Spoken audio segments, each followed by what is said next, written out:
Salam budaya. Selamat datang pada channel YouTube Dunia Keris, di mana channel ini diperuntukkan sebagai wadah dan sarana pelestarian unsur budaya yang dimana saat ini kami menyediakan pemaharan benda Tosanaji, literasi budaya, dan tempat untuk belajar kebudayaan yang ada pada bumi Nusantara ini.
Saat ini, kami baru memulai dari lingkup dunia pertosanajian. Sebelum nantinya, kami akan memperluas lingkup pengetahuan yang kami paparkan ke saudara sekalian.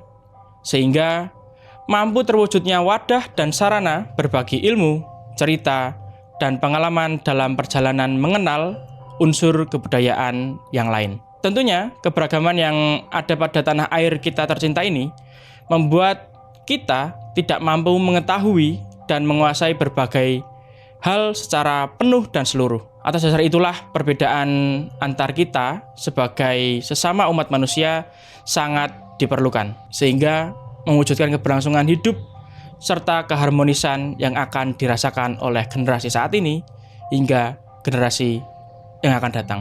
Berbicara soal perbedaan, keris yang akan kita bahas pada kesempatan kali ini membuktikan bahwa perbedaan tidak membuat sebuah halnya buruk, namun malah sebaliknya.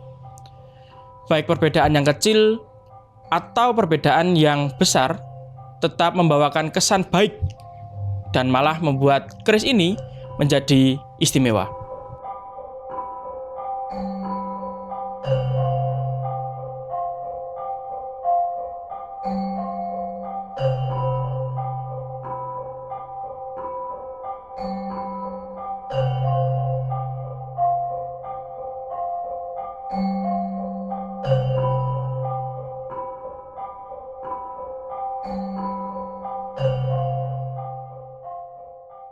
Di mana bisa dilihat, di mana setiap satu sisi bilah pada keris ini terdapat perbedaan jenis serta pola pamor yang terlihat adanya jenis pamor miring yang menyambung dengan jenis pamor melumah.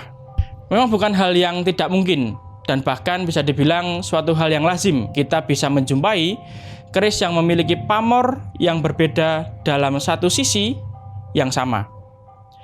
Coba saya sebutkan beberapa contoh pamor keris yang sering kita jumpai yang memiliki pamor berbeda yang menjadi satu kesatuan pada suatu sisi bilahnya. Keris yang sebenarnya bisa masuk ke dalam kategori pamor Dwiwarna atau Dwi Pamor namun memiliki penamaan atau penyebutan tersendiri, yaitu keris dengan pamor Adeg Wengkon atau Tejo Kinurung, di mana pamor Sodo Sakler yang dikenal dengan pamor Adeg yang dilengkapi dengan pamor Wengkon atau Winengku, sehingga tercipta simbol harapan perlindungan dari sebuah tujuan yang lurus.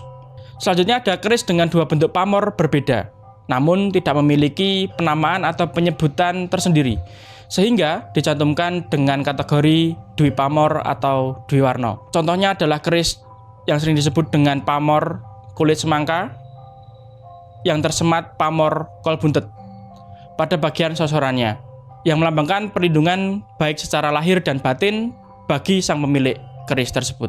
Dan sebenarnya masih banyak lagi keris dengan kategori pamor yang bisa tersemat pada satu sisi bilah yang sama dengan pamor berbeda-beda. Tidak hanya Dwi Warna atau Dwi Pamor saja, namun juga terdapat keris dengan sebutan Tri Pamor atau Tri Warna, yaitu keris dengan memiliki 3 kategori pamor yang berbeda dalam satu sisi bilah yang sama. Lalu saya juga pernah menjumpai pedang dengan memiliki 5 kategori pamor yang berbeda, yang disebut juga dengan pancawarna ataupun pancapamor. Walaupun saya belum pernah melihat keris yang masuk ke dalam kategori pancawarna, sepertinya tidak menutup kemungkinan bahwa pamor pancawarna juga bisa tersemat pada bilah keris. Berbicara tentang kategori pamor, ada yang namanya Dwiwarna, Triwarna, dan Pancawarna. Keris yang saya pegang saat ini mungkin masuk ke dalam salah satu keris dengan kategori yang sudah disebutkan tadi, di mana ada kemungkinan keris ini masuk ke dalam kategori Dwiwarna atau malah Tripamor, yaitu Triwarna. Tentunya kalau pancawarna sepertinya kok bukan termasuk dalam jenis kategori pamor yang ada pada keris ini. Tapi coba panjenengan nilai dan rasakan kira-kira seperti apa penilaian dari keris ini. Mari kita cek secara urut pada bagian sor-sorannya. Pada bagian sor-soran tersemat pamor miring yang memiliki pola garis ke tengah yang meruncing ke atas, yang biasa disebut dengan pamor Nagorangsang. Lalu kita bisa melihat ke tengah bilahnya.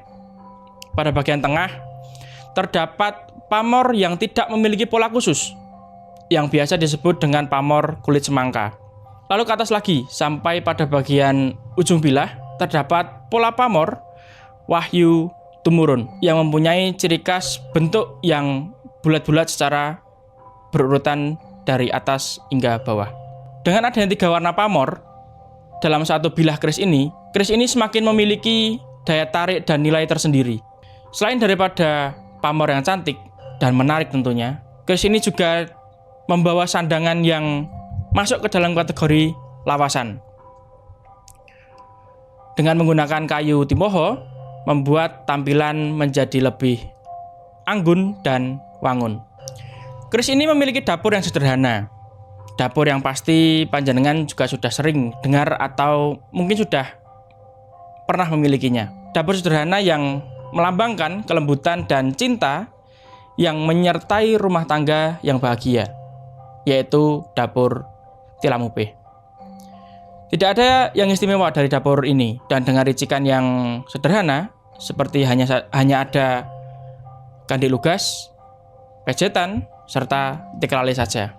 Secara rancang bangun, keris ini masuk ke dalam kategori tangguh Mataram Sultan Agung, di mana rancang bangunnya pada bagian wadidang gonjonya sedikit panjang, dan juga gandeknya adalah ciri khas daripada tangguh Mataram Sultan Agung. Di luar daripada itu, bilahnya yang ramping serta material yang pulen dan pamor yang bisa dibilang cemerlang, ini adalah salah satu karakter daripada tangguh Mataram Sultan Agung. Kalau panjenengan perhatikan selorok yang ada pada keris ini juga terlihat, sehingga memunculkan kesan gradasi besi yang indah. Tidak hanya dimanjakan oleh visualnya saja, keris ini juga memikat rasa daripada setiap insan yang melihat atau bahkan berkesempatan untuk memegang secara langsung keris Tilamope 3 pamor ini atau Triwarna ini. Dikarenakan keris ini tercipta oleh keterampilan serta kepiawaian dari sang empu, sehingga bentuk proporsional dari keris ini bisa terwujud. Saya percaya bagi setiap panjenengan yang suka mengoleksi keris, menginginkan keris yang terbaik dari yang bisa panjenengan koleksi. Namun tentunya hal tersebut bisa dibilang hampir mustahil, dikarenakan terlalu banyak faktor yang bisa mempengaruhi panjenengan di saat mengambil sebuah keputusan. Tentunya faktor itu sendiri berasal dari faktor eksternal dan juga internal, di mana faktor internal adalah faktor yang berasal dari hasil kalkulasi antara pengetahuan yang jenengan ketahui dikawinkan dengan perasaan yang panjenengan rasakan di saat melihat, dan pada akhirnya memutuskan untuk memilih keris yang akan dimasukkan ke dalam jajaran koleksi panjenengan. Sedangkan untuk faktor eksternal sendiri adalah faktor dari penjual yang menawarkan produk ke panjenengan dengan barang yang kurang pas untuk dikoleksi.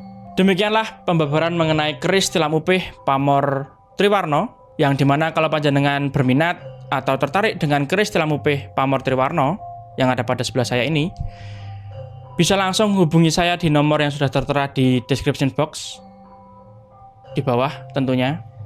Dan tentunya keris yang kita bahas pada video kelangenan tidak dimaharkan di website atau sosial media dunia keris lainnya, dikarenakan untuk menjaga keeksklusifitasan yang dimiliki oleh keris tilam upih pamor Triwarno ini.